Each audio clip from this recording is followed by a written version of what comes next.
Assalamualaikum warahmatullahi wabarakatuh. Selamat pagi semuanya. Perkenalkan, kami dari kelompok 4 ingin mempresentasikan hasil diskusi kami mengenai bahasa sebagai sarana berpikir ilmiah.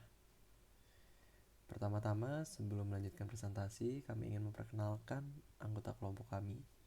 Yang pertama ada saya sendiri selaku moderator Muhammad Riyad Rizky. Lalu ada Akmalia Fadilah dan juga Nur Safa Regina. Untuk presentator pertama, silahkan, waktu dan tempatnya persilahkan.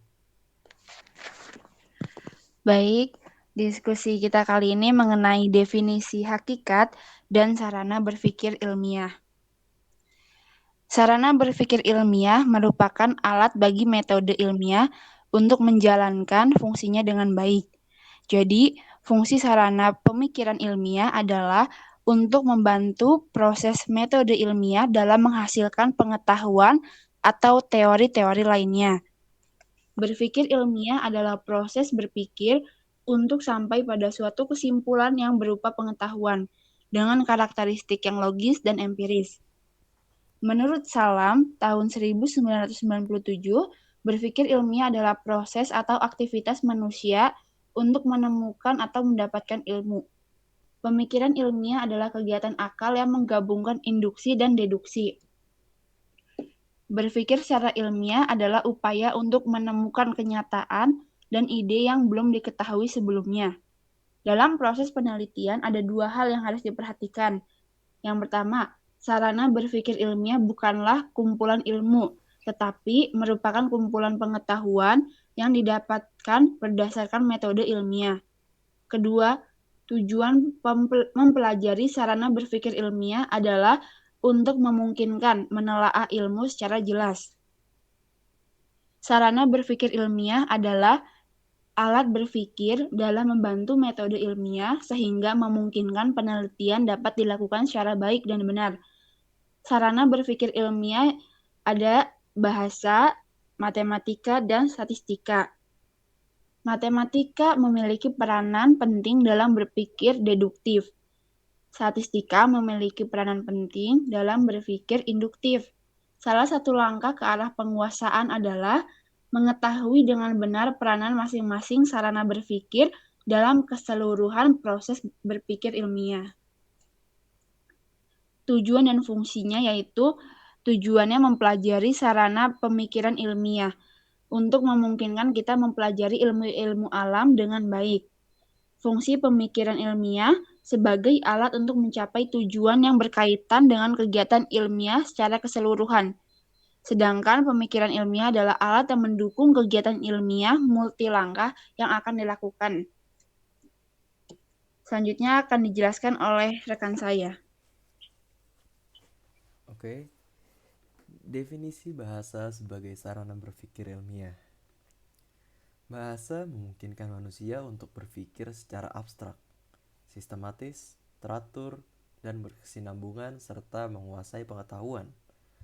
Menurut KBBI, bahasa ialah sistem lambang bunyi yang arbitrer yang dipergunakan oleh para anggota suatu masyarakat untuk bekerja sama, berinteraksi, dan mengidentifikasikan diri. Secara garis besar, fungsi bahasa dikelompokkan menjadi fungsi ekspresi, konatif, dan representasional.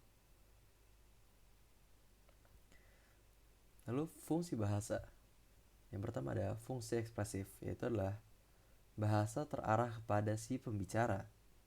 Lalu ada fungsi konatif, bahasa terarah pada lawan bicara.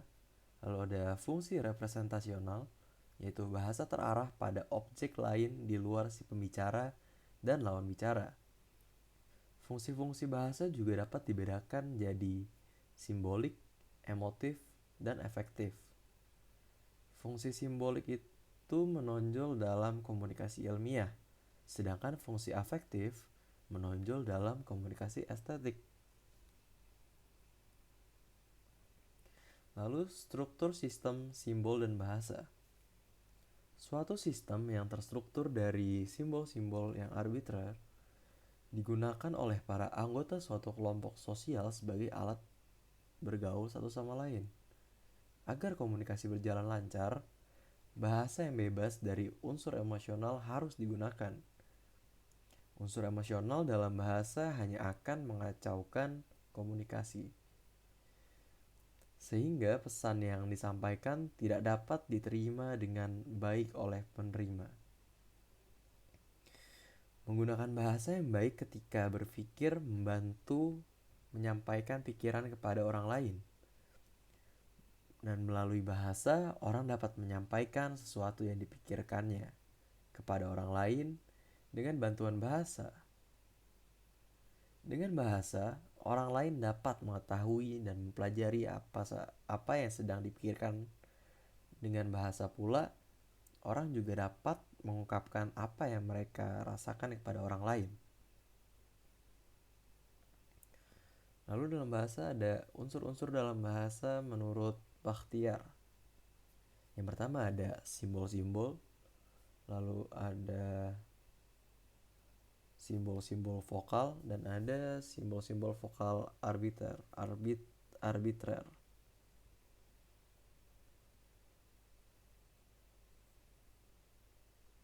Selanjutnya akan dijelaskan oleh partner saya. Posisi dan contoh sarana berpikir ilmiah.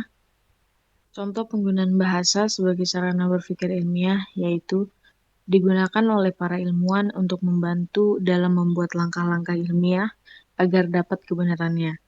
Para ilmuwan mesti menguasai sarana berpikir ilmiah, struktur bahasa, dan kosakata. Selain struktur, tata bahasa juga penting bagi ilmuwan untuk menguasai kosakata dan makna. Karena apa yang disampaikan pembicara atau penulis kepada lawan bicara atau pembaca benar-benar berarti. Informasi pengetahuan. Tata bahasa adalah kumpulan aturan tentang struktur gramatikal suatu bahasa. Next. Gambaran umum. Secara umum, orang tahu bahwa bahasa adalah alat komunikasi. Pandangan ini sejalan dengan pandangan Wardorf yang dikutip oleh Kair, bahwa fungsi bahasa adalah alat komunikasi manusia, baik tertulis maupun lisan. Fungsi bahasa yang diusulkan Wardorf adalah fungsi bahasa umum. Ada beberapa fungsi bahasa yang khusus bagi orang yang menggunakannya. Secara khusus, fungsi bahasa dapat dilihat dari sudut pandang penutur, pendengar, subjek, kode, dan perintah suara. Next. Not. Kelebihan bahasa adalah kehidupan manusia adalah dapat digunakan sebagai alat komunikasi. Dan kekurangan ini pada hakikatnya terletak pada peran bahasa itu sendiri, yang multifungsi sebagai sarana komunikasi emosional, afektif, dan simbolik. Kita tidak dapat menggunakan bahasa hanya sebagai alat komunikasi simbolik, tanpa menjadi media emosional dan afektif untuk disertakan. Oke, itu saja. Terima kasih. Baik, sekian presentasi dari kelompok kami. Terima kasih atas perhatiannya. Sebelum menutup, kami akan membuka sesi pertanyaan yang bisa teman-teman ajukan via WA Group. Mungkin sekian dari kami. Kami pamit undur diri. Wassalamualaikum warahmatullahi wabarakatuh.